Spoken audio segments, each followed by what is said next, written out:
All right, where is it? Where's 22, Dennis? Today's December 22nd. I don't know. I've not seen it. Oh, I got it right Oh, here. there it is. Yeah. Oh, Fist of Fury. Oh, hey. Well, hello. Thank you for joining us on this festive Tuesday before Christmas. Woo! Our live show before Christmas break. The Dennis and Andy Show. I'm Andy. I'm Dennis. Welcome again. And this is my big, huge, look at that, Marvel Advent calendar. Oh, yeah. Every day is a new little book for our happiness. And today on the 22nd, it's Fists of Fury starring Miss Marvel. Nice little short stories, short tales. She's teaming up with Thor. Good times. I'm going to, you know what? I might have to have Helen read that to me as a bedtime story. Is she good? As she tucks you in? She can tuck me in. It's kind of difficult, though, because she'll be tucked in. She might just have to get out of bed, tuck me in, and then walk around to her side and tuck herself in. Yep. And do it that way. Well, you guess what we're going to start the show off with, Andy? Pain and suffering. Well, for some. Pain and suffering is what we're starting off with. Sounds like we're talking fantasy football to kick us off as usual. Yeah, we are. And last week, so as we all know, Dennis got nothing this past week because he was in 10th place, so didn't even make it to the playoffs. I've saved everything up so I can first pick next season and I can run the table. You're going like the Jets until the Jets won a game and blew their first round pick. I won 2 this year, so the Jets have to catch me. I know.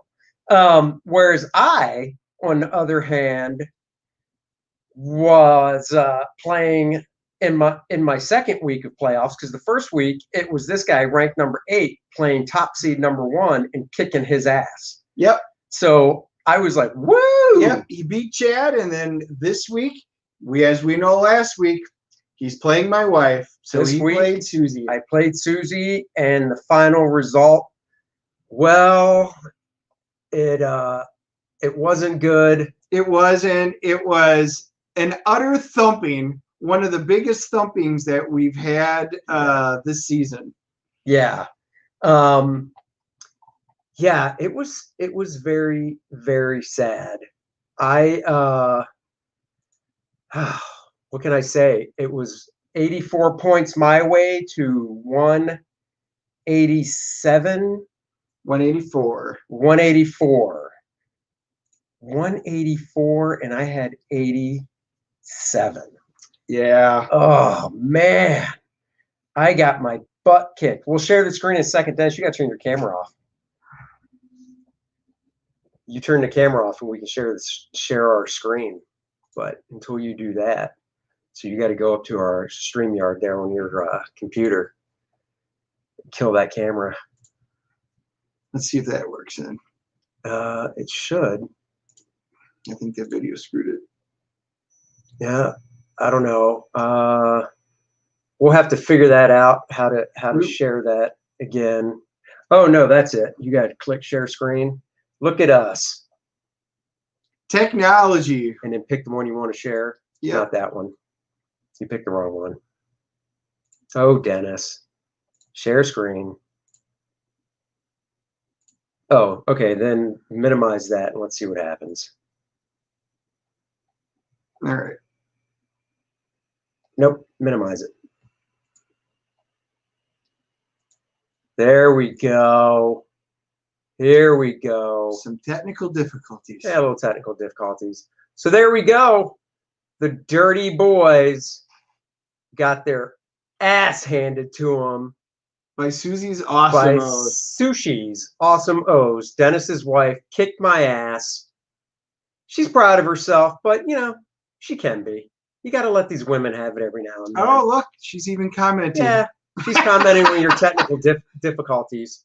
Yeah, yeah. And then in the other game, we had my brother, Choctaw Chuck, losing to Matt and Belcar's Bitterleaf, and 153 to 116. So We've got Susie and Matt playing for the Super Bowl champion. And who am I playing? You are playing Scott for third place. Is this Scott? Yep. Choctaw Chuck? Yep.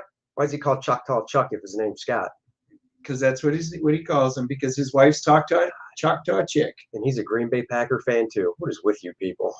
What do you mean? It's born into the blood. It's in the blood. Jeez. So anyhow, I'm gonna come out on top this week coming up. I just feel it in my bones, so I'll at least be third place. Oh, sounds like a direct challenge. I have a feeling Susie's going to blow it and lose to Bitter Leaf and be a little second place. She's not going to win the big game. It's not going to happen. So my brother texted in. He goes, fun fact, according to Elisa, 3 of 4 Turners have made it to the championship game of fantasy football. Can anyone guess who did not make the championship? It's like the Sesame Street always said, one of these things is not like the other. Yep, that is me this year. I have no excuses. That's hard. Worst year I have ever had. And you know what? It's bound and determined to happen. Everybody's going to have a bad year once in a while. It's true. And everybody has a good year, like the Browns. We'll get to the pro stuff in a bit. Yeah. So now that we got fantasy football out of the way, we can talk about, look at them Cowboys. Look at them boys. My boys stepping up 2 weeks in a row. First the Bengals, now the Niners. 5-9, baby. We are on a tear. Wow. Dallas won 6 of their last 7 games versus San Francisco. We are on a tear. We're in second place in the NFC East. Woo! At 5-9. At 5-9, second place. You're still within striking distance of getting into the playoffs. I know. We're in second place. We just got to get Washington to blow it. Yep. We need to win. Yep. Two tough things now. I know. We got 2 games left in the season. So you never know. Cowboys could squeak in as into the playoffs and 4th place, and next thing you know, run the table and go right to the Super Bowl and crush the Chiefs. Yep. And then I woke up. That's not going to happen. Well, on to the Packers, and the Packers once again. It was solid. It was fun. 24-16. The Packers go to 11-3. We play the Titans this week, which is going to be a really tough game. They're a real good team. Yeah. Yep. Titans are yeah. So that game could go either way, and then we finish the season off playing the Bears. Where's the Titans game at? I think it's at Lambeau. Oh, I think you'll have a.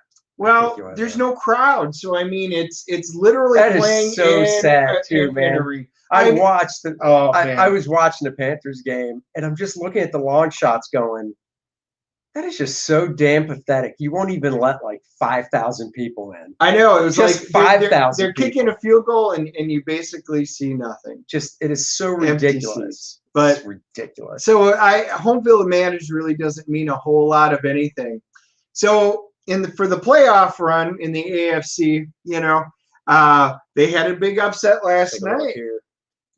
Pittsburgh Steelers lost to Cincinnati, so that allowed the Bills to move up to second. So who would have thought the Steelers would lose 3 in a row? I know, after starting out perfect with 11 straight. So now we got the Bills in second place. Go Bills! I still predict it'll be a KC. As much as it pains me to say, KC Packers Super Bowl with KC on top. Yeah, and I would love to see that, to replay Super Bowl I, but obviously with the same results as Super Bowl I. See, we don't need this kind of hate. I don't need this. I don't need this kind of hate in my life. No, Michael, it's fine. You can post whatever you want. We don't censor anybody. No. Even if it is talking about, but he's a Giants fan. It makes perfect sense. Oh, wait, you're a Giants fan. I think you're in 3rd or 4th place in the NFC. So shut your mouth. Well, moving on. Speaking of which, let's just take a look at. Look at that. Packers still sitting in there. We do have a tiebreaker with the Saints, even if we do lose this week and they would win. And there's Washington. Washington sitting there in the playoffs at 6-8. So all they have to do is win.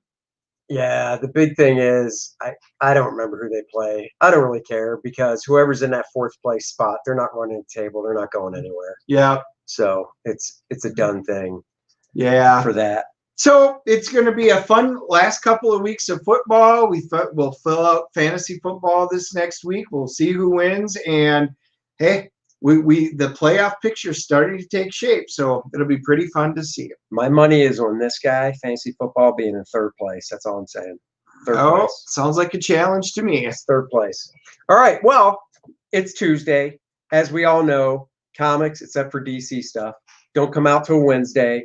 But because of the internet, we can still do our weekly segment of what did the boys get? Because we know what's in our pull box. Right. We just won't be getting it until tomorrow, but that's okay. With technology, we can go into the future. So let's see. First off, we're going to start with me because you have a light week. I have a very light week. I'm getting one book this week. I'm getting King in Black #2. Donnie Cates, Ryan Stegman. I like the writing. I like the art. The first issue ended on a really good cliffhanger. I know it ties into other books. I'm not getting the tie-ins. I'm just getting the main series. So hopefully I won't be lost when I pick up issue 2 tomorrow. I guess we'll find out. If I'm a little lost, I might have to go back and get some tie-ins. But I like it so far. So that's it. That's my week. My week is one book, but it's good timing because Christmas is this week, and if Santa's good to me, I'll be getting some stuff from Santa Claus. Yeah, I've got a few books on the list. Not my normal array. Dune comes out, The House of Atreides. So again, you know, I didn't get 2, and I'm trying to figure out. I was going through my books, so I've got that being pulled for me. You know, so I'll get caught up with that, but I can't wait. You know what that cover though just reminds me of? The movie? No. It reminds me. So there was this movie. I guess you'd call it a B horror movie that came out.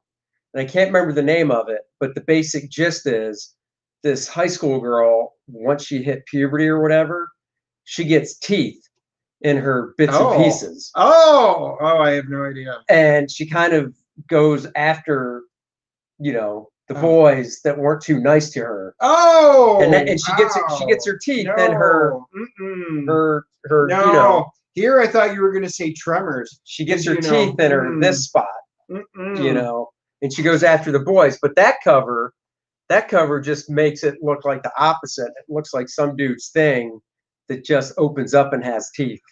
Yeah, no, I was totally going with Tremors. I had no idea you were going there. So, you never know where I'm going. No, I don't. No, I don't.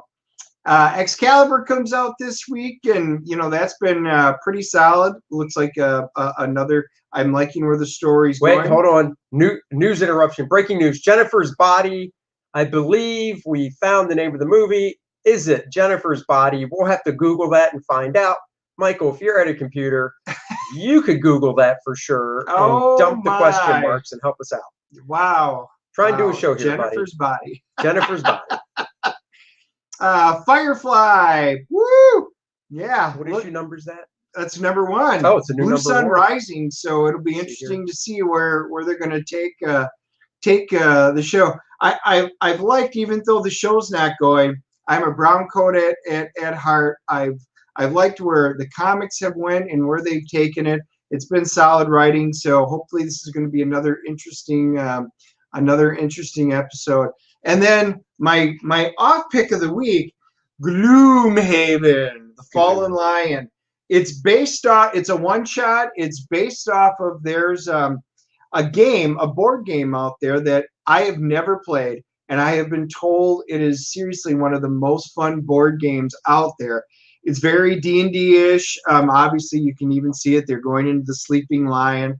You know, it looks good, so I'm just going to give it a shot. It's a one-shot. I kind of wanted to. I discovered the game through you, but I'm just curious, once again, kind of what the insides look like, because with covers, you know, being done by different people these days and stuff, that doesn't.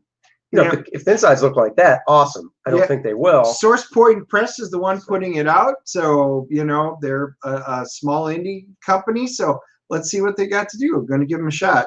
Cool. Yeah. Very cool. So that's it for the new books for the week. Yeah. So we've got to talk about what everybody's been talking about this week. So we've got chapters 15 and 16 to discuss the Mandalorian. Yes, we do. So chapter 15 was the Believer, and they have to make their move against the Empire, and the Mandalorian needs the help of an old enemy. And they go and find Mayfield.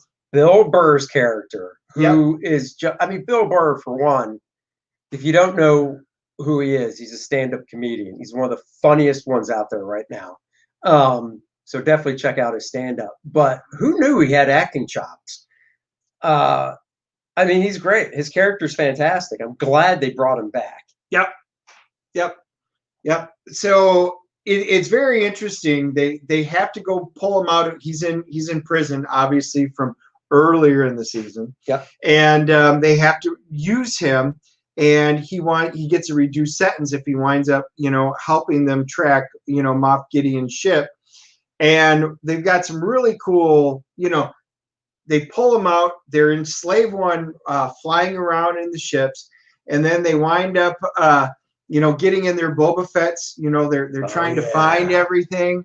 They've got the crew kind of together. They have to break in. Yeah, this was a very interesting episode as it went around. They wind up having to break out. They're getting chased by TIE fighters, and just some of I love Boba Fett's ship. It is just so cool because of how it rotates and stuff for when it lands. Yeah. And then when it goes into the air and the main hub part rotates again. And I think it was this episode where it was this episode where they actually showed him sitting in it. And you could see through the windows it rotating and stuff. It's just such a cool design. It is. And, compared to, where you saw him in Empire Strikes Back and then, Return of the Jedi, they made the ship look great. It's older. They've given it character. It's a lot of fun. We get introduced to a new weapon here that he drops, and it winds up expanding outward. It's just really cool. This is the Empire base that winds up that having to go in. They're being chased by some type of pirates, robbers. They're trying to blow up the ore and everything like that. Pretty cool. Lance Footer says it looks like C-3PO face on the bottom. Yeah, that's a good point. Yep. That's a good point. I liked it when they were going in. That's when it was Mando and Bill Burr's character driving side by side, right? Yep. Yeah. Yep. And it was the first time that we've seen the Mandalorian. He had to wear a different helmet. And, because he hasn't been allowed to take off his helmet the whole time. Well, in order to access the computer frame, the mainframe that he got into, he required a retinal scan, which means he's somehow tied into the Empire because it recognized his facial recognition.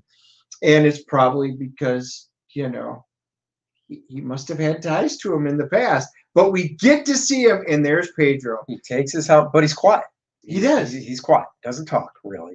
Just takes the helmet off, but then he's just zipping his lip. So. Yep. So we finally get to see him. Pedro's happy because he gets a little bit of a FaceTime. They wind up finding, the kid, and, Moff Gideon's got him, and they wind up having the dark sword. There it is. Yep. The dark sword. Oh, yeah.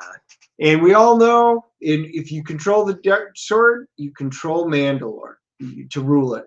So very cool. Gideon winds up lying, saying, "Here, just take the kid. I've got what I need. We'll just go our separate ways." And as soon as Mando turns his back, he attacks him. Well, that was in the last episode. Yeah, it was in 15. No, it wasn't. It was in 16. What? Oh, yeah, you're right. That came up. Yeah, it was in 16. That was in episode 16. Dennis is jumping ahead of the gun. Yep. Yeah, that was in 16. So that's okay. We'll be talking about 16 as well. Yeah. So it wound up being a good episode. I did. It wound up popping up. The Believer, great episode on the CGC scale. You know, it was solid. It advanced it. I'm giving it a 9.0. Oh yeah, easily. I'll go 9.2. I thought it was really good. I love seeing Pedro, honestly. Yeah. I mean, look, I get it. You're not supposed to take your helmet off, Mandalorian, blah blah, yada yada yada, whatever. But come on, man. Give the actor some face time, would you? Well, that's what they did. They got it. They got it in, and he wants it getting it in both episodes consecutively at the end. Right. You know, and I hope he kind of goes back to not doing it because that is just a very interesting. Well, I think if every season's 8 episodes, I think if they do it once a season, for part of it, I think that's fine. Yeah, as long as as long as it makes sense, and they made it make sense, and right. And in the Believer, he had to take it off. He had no choice. He had to take the helmet off, so he did. And well, we're getting to episode 16, chapter 16. Yep, and that goes into it's called The Rescue. Chapter 16, The Rescue. Who could they be rescuing, I wonder? Yep, they make it up. They have to go up to the ship, and I am just going to tell you up front, this is hands down my favorite episode of all time of this, and really some of the absolute best Star Wars, maybe in the last 20 years. Oh, yeah. Yeah. You didn't tell me you didn't get choked up, though. It was, come on. If you didn't, you're a robot. I'm a robot. I didn't get choked up. My daughter's like, how is that not choking you up? And I'm like, I don't know. Now, it's not Star Trek too sad, but it was very emotional, seriously. It was good. I mean, I thought it was the best episode. I thought it was fantastic. Yep. So they finally get up there, and lo and behold, there's this awesome battle scene. They've taken the bridge, they've got everything, and the Dark Troopers, I think we've got a let's show it. Yeah, we got a nice little video here. This is just too good not to show. Give me 1 second here as I move the mouse around. Crushed him like a tin can. That's just awesome. That was my favorite. But see, he went through Dark Troopers like a hot knife through butter. But see, I never keyed in on the fact that it was Luke. Are you a Jedi? I am. With the green lightsaber. I love that. Little one. Look at him. I want to go with you. He wants your permission. He is strong with the Force, but talent without training is nothing. I will give my life to protect him. Look at that little guy. But he will not be safe until he masters his abilities. Igor. Oh my God, that is just so good. Yep. That scene, I mean, when it went up to it, to see Mark Hamill, we were sitting there when the X-Wing flies in, and my wife was like, who's that? And then, they make the comment, oh, a single X-Wing come to save us. Oh. I didn't know it was Luke then. I guessed. I guessed. But I was like, you hope. Is it? I hope, yeah. Yeah. Because I did. I thought, well, okay, it's a single X-Wing. It could be Luke. But are they really going to do that with the CG face and stuff? But then, like I said, you see his green lightsaber, and that didn't cue me in, honestly. But what did is I saw the one hand that was flesh, and in the other hand that was gloved. And as soon as I saw the gloved hand, I was like, I told my daughter, I said, that's Luke Skywalker, because he's got that fake hand. Yep. And that's how I knew it was Luke.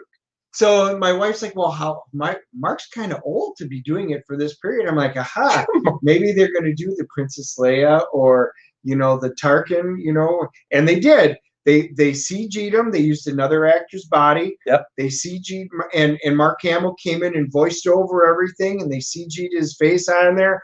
I mean, what an absolute tribute. It was just absolutely phenomenal. Just an absolutely great job. Yeah. I mean, they gave what all the fans wanted, that Luke Skywalker to actually have a great scene that meant so much. They knocked it out of the park. But the question is, next season, I think they cast somebody and get rid of that CG face. And obviously, which we've all seen memes on the internet of Sebastian Stan from Winter Soldier fame next to pictures of young Mark Hamill. And if you give him the right haircut and stuff, it works. I just don't know if Disney would do that because those are like if they were going to do it, I think it'd be tough because if Sebastian Stan was on some other Disney thing, not even a series, but just like let's just say he played Winter Soldier in a movie and that was it. I could see it, but because they're doing the Falcon Winter Soldier show, It's two TV shows. It's two big TV shows, Yeah. and you're going to be going, oh, it's the Winter Soldier. Oh, now he's this, and it's going to me at least, it would be hard to disassociate one from the other. Yeah. You know, I'd always be looking at him as Luke Skywalker, going, dude, that's Winter Soldier. Where's your metal arm? Yep. So, Yeah. I will say this. We wound up getting in a phone call. And we wound up pausing it. I didn't know there was an after credit scene. And then my wife's like, there's like 6.5 minutes left. She goes, is there something after? I'm like, I don't have no idea. So when the phone call ended, we just continued to watch through the credits. And all of a sudden, bam, there it is. An absolute great thing. The Book of Boba Fett. And there's been rumors it was coming out. And then to see him come in, go back to Jabba's palace, walk in, take him out, and sit on the throne. Yeah, that was just absolutely wonderful. And then Fennec is sitting there drinking her blue alcoholic liquid. So just great. That means we've got another show that we're all looking forward, and I'll be interested to see where they go with not this. till December, though, a whole year. I know, December of 21. Makes me question if the new Mandalorian season will drop in October or November, because I can't see them doing both the same month. Yeah. That just doesn't make sense. No. They do both the same month. So I wonder if they'll drop Mando in October. Yeah. Or not. I hope so. Yeah, I hope so too. CGC rating? Oh, 9.8. 10.0. 10.0. It was absolutely perfect. If you disagree with me, throw a comment down there. But this is as mint and perfect as an episode got for me. It was just truly incredible. I'm going 9.8 because I didn't cry. It didn't get me to cry. Din, do the gooch. No, Scott. Nope, that got retired years ago. Oh, well, we tried. Here, I figured you were going to chime in on the Mando. Yeah, you know, if it just tugged at the heartstrings a little more. Maybe if I actually saw a tear go down Mando's Maybe face. if you remembered Empire Strikes Back, if you could go back that far, you would have gotten it. What? Oh, yeah. That Okay. was great. So moving on from Mandalorian. Every now and then Dennis watches a movie and says, you got to watch this. And I mean, I do the same to him. In fact, the two movies we're talking about basically that's how it turned out. The first one we're going to talk about is a little ditty. In fact, you should do the honors because you were the one telling me to watch it. So my wife picked this out on a complete whim. She wanted a Christmas movie. We were going through movies, and I saw this one called Santa Jaws. We had to watch it. I actually texted my brother because he is so big into sharks. I'm like, dude, we're actually going to watch Santa Jaws. And he went back. He goes, yeah, Lisa just said, by the way, we've already seen it. I'm like, of course, because they've seen all the Sharknadoes, any of the shark movies. Well, we had to watch this. Oh, my God. Let me tell you, that movie poster shark. I'm trying to do something here. That movie poster shark looks more realistic than the shark in the movie. Oh, yeah. I mean, the shark in the movie, go ahead to the next slide. The shark in the movie really is, like, if this was 1976, I'd be like, look at those effects. It's probably the same shark from Jaws. It probably is. And all they did was put some nice candy drop eyes for eyes. Even the water around him looks bad. You know, because you just know, like, at least in Jaws, it was there. That thing's not there. I don't think it is. I mean, I do know there's a company in I do know there's a company in LA that does props and stuff for movies. Courtney and I were watching it. It was on Sci-Fi a couple years ago. They spotlighted the company and did a TV show around it. And they do make stuff like this. So that very well could be a practical effect right there. Yep. But there were obvious ones in the movie where you're like, fake, awful CG, looks like it came out of, I mean, for God's sake. It's a B movie, you Video overcritical artist. Video games have better graphics, for the love of God. But this is obviously a low-budget movie. But with that being said, this was a fun movie. The premise of it is a boy doesn't want to do the Christmas stuff with his family. No. Grandfather gives him a magical pen and winds up creating a comic book, names him Santa Jaws. Well, he actually, so he created, hold on, we got a comment from your wife. Let's see what Susie's saying. Best Christmas movie ever. Might replace Die Hard. What is she smoking when you're not at home? Is she, Susie, put the crack pipe down and get It back was to a work. fun movie, not Die Hard quality. But so the boy, here's what I liked about it. There's scenes inside a comic shop. The boy's an artist, like Dennis said. He gets this magical pen from his grandfather. At this point, he's already created the comic. Like the movie starts with the scene of the boy, his friend, and the boy, you know, he's a teenager. He's like 15, 16. His friend and the comic shop owner, and they're talking, and he works at the comic shop, and he's working on his comic, Santa Jaws. Well, he gets grounded for drawing a cartoon of his principal and putting it on the internet. So his mom grounds him. So that night, he takes the magical pen that he gets from his grandfather. Of course, he doesn't know it's magical. And he starts inking in a new drawing of Santa Jaws. And that's what makes Santa Jaws come to life. he does. He creates it out of magic. It's magic. And Santa Jaws starts eating everybody, literally in the family. They wind up, it's great. He's in the comic book shop. The whole thing was he wanted to head down to the comic book shop because they had a big party thing going on, and he got grounded, wasn't allowed to go into it. They need to fight it because they're eating people, and they know it. And they realize that the Santa Jaws is like eating people, and he's got Christmas lights on him, and he gets in the propellers, and the Christmas lights do. Hold on here. That it winds up being just absolutely awesome because the comic book store, they were like, we need to go down and fight him with something. And this tells me it's a great comic book store. The guy who owns weapons. He literally points to the case, and it's dark, so you don't see what's in it. He flips on a light. There's spears and bows and crossbows. The comic book store's got weapons, which of course he gives to the kids to go down and use it. Yeah, of course. So they go down and they start fighting it. He's got the girlfriend who he had given the comic book. She had just moved in across the street. So he's got a bit of a love interest and everything on it. Just great stuff. He winds up drawing with his magic pen and, basically shoots a thing at the shark, and he uses it to start impaling people with it. I know. It's great. Here, let's show you a little bit of this good beat. And by the way, this is on YouTube for free. So if you really want to watch this movie, it's on YouTube. How did you watch it again? Was it Amazon Prime or Netflix? This was Netflix. I think it was on Netflix.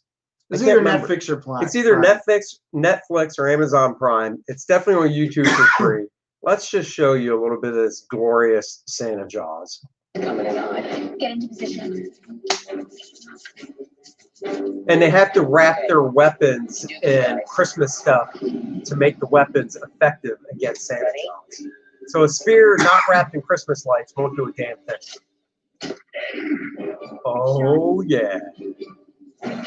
Chuck that spear. Oh, yeah, right in. Oh, trying to blow them up with ornaments. Uh-oh. Oh, let's see this real quick. Hold on now. This is good stuff.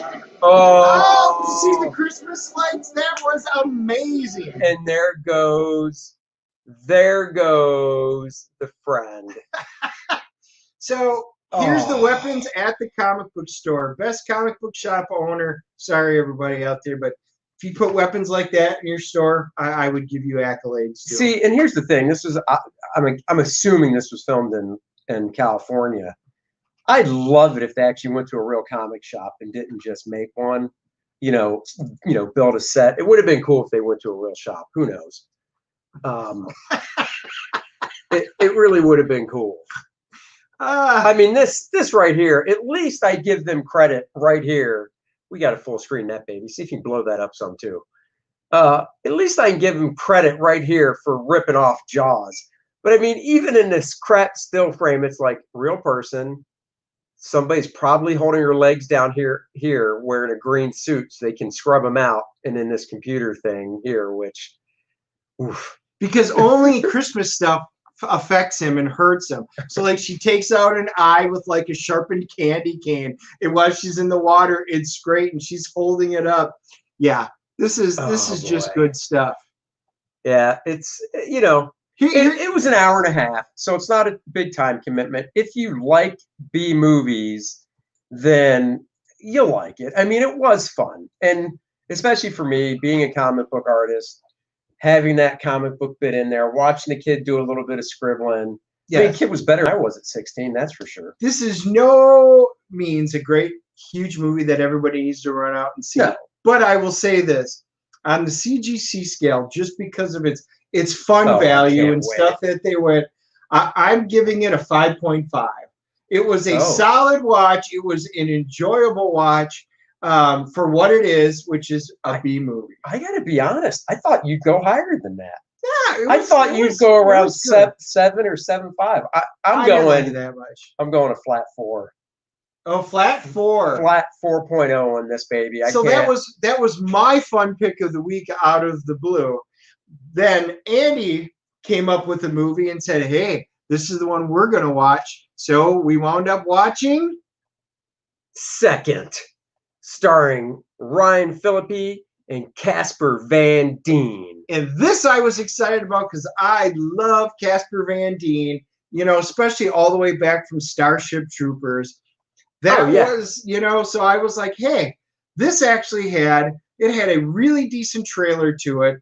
Looked like a good, solid action scene. Well, I was very excited to see this movie. We're going to show you the trailer. Oh, so check out the trailer. And we'll comment over the trailer because the trailer does, I'd say it does a good job of pulling you in. It looks like a movie that you'd see in theaters. Holiday season, so everybody out. When's your adopted camp? I guess when he gets here. I did think that kid was a little old to me, Ryan Phillippe's kid. You need to do this every time. Nope, I've been on Miss Walton's regular driver. I'm impressed. Oh boy, he just looks like a badass. That dude doesn't age. No. I remember Casper playing Tarzan a long time ago. Is that your girl? No, it's Aaron Walton, Justice Walton's daughter. Like Supreme Court Justice Walton? Now that's really right. Come on, look at that. Their father and son. He just ages really, really, really well. I guess.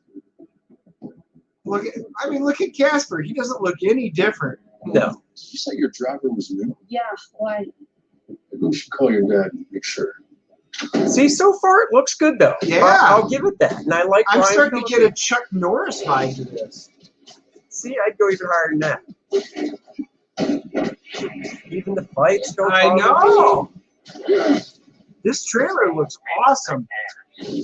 But that fireworks explosion was a sign. They need Aaron alive, but you and I will shoot on sight. I don't know. This looks like a solid, decent budget movie from this trailer. Oh no. No, I think it looks good. We're not talking blockbuster, but this looks like it has potential. It did its job. It's too bad we didn't meet under different circumstances. Oh, Could have been friends. That's the line right there. Too bad we didn't meet under different circumstances. We could have been friends. Yeah. Dun, dun, dun. That looked good. So he was like, this is the movie we're going to watch. So it winds up being, it starts off innocent enough. It looked pretty decent. No. When the girl in college, and she has to check out, they set it up fine. No, that's fine. But the very so they they did one of the startings where it basically had a prologue with Ryan Phillippe and his partner driving to was that a senator they were going to pick up? Going to pick up a senator. It's in California. They're going to pick up a senator, right? And so obviously they're, the Secret Service type guys, whatever. So they're driving there and they're chatting and stuff. And then they would cut back to the senator in his office who's being interviewed by somebody. So that's all fine. I have no problem with any of this. And then it just goes back to them in the car, and they're still Ryan Phillippe and his partner driving there. And it cuts back to the senator, and Ryan Phillippe's bursting in the door, and he's like, "There's a bomb threat. We got to go." And I'm like, "Wait, did I miss something here? What did I miss? There's got to be. Did they take something key out?" So then, anyhow, there's just this whole dumb thing with the senator, and that's where you see those really crappy car explosions come into play. Because that was the thing. Those car explosions, they showed two cars hitting each other. I don't mind two cars hitting each other and then, bursting into flames. I don't even mind the two cars hitting each other, sideswiping, T-boning, and exploding. But when an explosion looks like shitty fireworks, that's where I step off the train and I go, yeah. For a man who was not so spend money critical on of Santa Jaws, the special effects wound up not being very good. The acting was not very good. It was good in places. That's just it. And the fight scenes, it had a moment, and then you got pulled out of the moment. Then it had a moment, then you got pulled out of the moment. The fight scenes it was like a mix of choreography. It's like they got a choreographer for some fight scenes that does fight scenes in, really good movies today. But then it looks like they got a choreographer that did fight scenes from the 70s to step in for some of them, where the things are so choreographed and so slow even, it's not even funny. And you're just like, wait a second. Why didn't you stick with the better choreography? What, did your budget run out? And you were like, oh, crap. Again, in parts, they brought Chuck Norris in. Because everything was good when Chuck Norris is there, and then they couldn't afford him, so they sent him away, and they picked up a guy from the local dojo. Right. And this movie was all over the place. Like I said, it didn't even come close to the hype. I was very sad. It's like I said, like Casper Van Dien. I'm here to help, and I think this movie needed a lot of help. Oh yeah. It isn't very often where I'm going to sit down and look at a movie and go, don't know if I ever have to see that one again. But this is definitely, yeah. I'm glad I watched it once just so we could talk about it. I mean, this is brutal. I'm going to put. It didn't end great. It didn't finish great. I'm going to say skip this one. I would say don't even watch it for a rental, but it is free.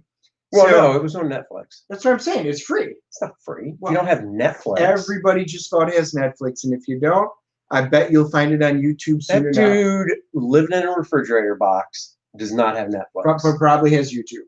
Probably. Yeah. I was watching it on my Cintiq, which is my drawing tab, or I was watching it on my computer while I was drawing on my Cintiq, so I could just look up and watch while I was drawing. And that's about the only way I could watch it.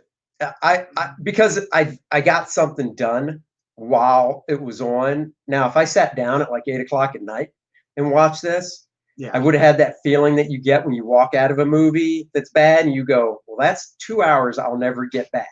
I was a captive audience. I didn't have that luxury. I should have probably pulled up a game and done something in the meantime. So I think we can skip it. I'm going to give the CGC rating. I'm going to give it a 3. Oh, you're generous. Before I tell you my rating, I tried talking my buddy Bart Sears into watching it. He started watching it. 10 minutes later, I got a ping on Skype, and he said, I'm out. I can't do it anymore. So I can understand that. So, but anyhow, my CGC rating is a 2. I just, you've got to be, now, with all the content that's out there. Yeah. You are just scraping. Yeah. So I was going to say, so when I saw Bart, happy birthday, Bart, by the way, I saw him the other day when they were Skyping. He did mention, I did mention to him Santa Jaws. It was better. So I'll be curious That's to see true. if Bart watched Santa Jaws. I'll have to ask You'll him have if to he watched ask him. Santa Jaws. Look at Susie chiming in here. Look at this crap. No dedication. Yeah. I don't think so. Well, I will say this, that's over. There's a movie that we were really wanted to go, that we were going to go to the theater to see, and it got pulled out. So one of the things that we are going to do is we're going to watch Fat Man, and which looks like it's a very interesting movie. There's a kid who he's not a very nice boy, and he winds up putting a hit out on Santa Claus because he gets coal for Christmas instead of what he asked for. Yeah. Now the great thing is the Santa Claus is played by Mel Gibson. And he looks great. And of course, the assassin who they've sent on him is who? Walton Goggins. Mr. Goggins himself. What do you say we Justified Unicorn? He is just awesome. What do you say we watch a little bit of the trailer? I think we need to, because this looks like a good movie. All right, we're gonna watch some of the trailer with you guys for Fat Man. Not your average Christmas movie. That's my tagline, by the way. If the movie company would like to use it, I'll let them have it for free. I bet they have their own taglines. Oh, shut your mouth. Saban Films, too. I know, I did. I loved it. Just love this. Maybe it's time I retired the coat. You still have it. That's Mrs. Kringle. Deer rifle put 2 holes in the slave on me. All I have is a loathing for a world that's forgotten. Just looks interesting. Dude, it just looks, it's badass Santa. Not bad Santa, that was a funny. Like to procure your services. This is a one-time deal, gentlemen. How are you, Mike? The goal of the kids are well, I hope. How are you?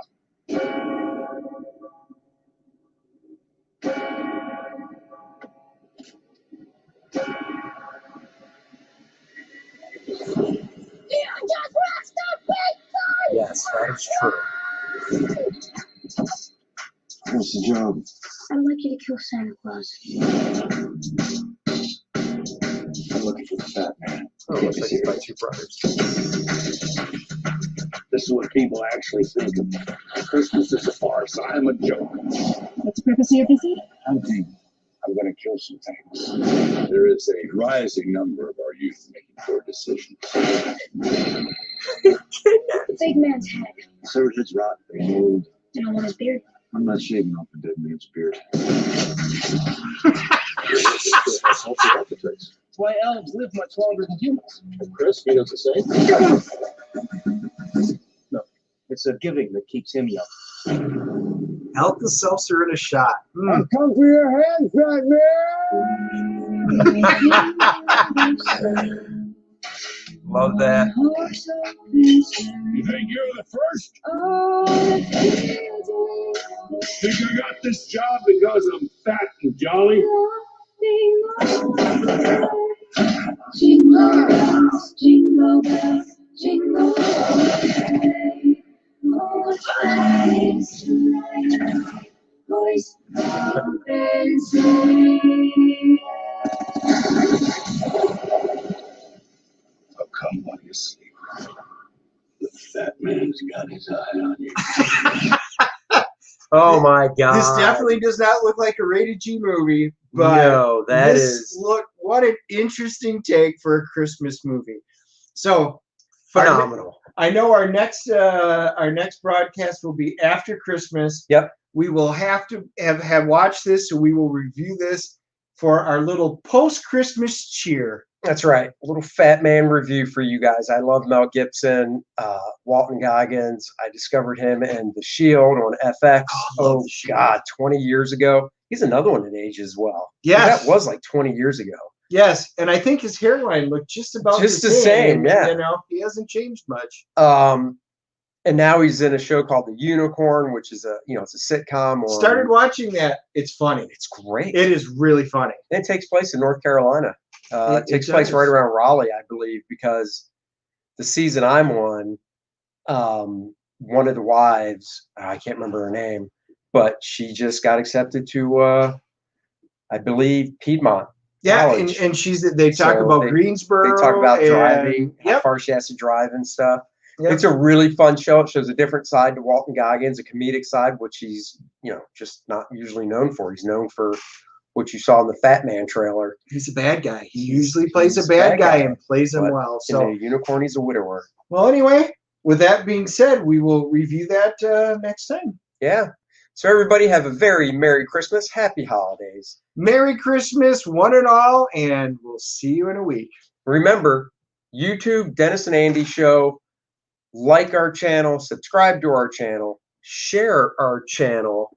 And before we go, one last thing to share. You might be looking at the bottom of our screen going, please back First Man on Indiegogo. Andy will love you more than you know.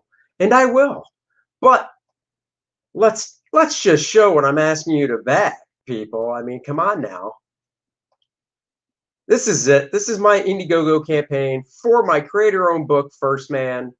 Let's check out the video, shall we? First Man, you know the drill. A college kid is imbued with great power. Yeah, he likes it. Loves it. Has other plans, and hand delivers him dirty plans. A fun 64-page action-packed comic book, harkening back to the glory days of Marvel Comics, only on Indiegogo.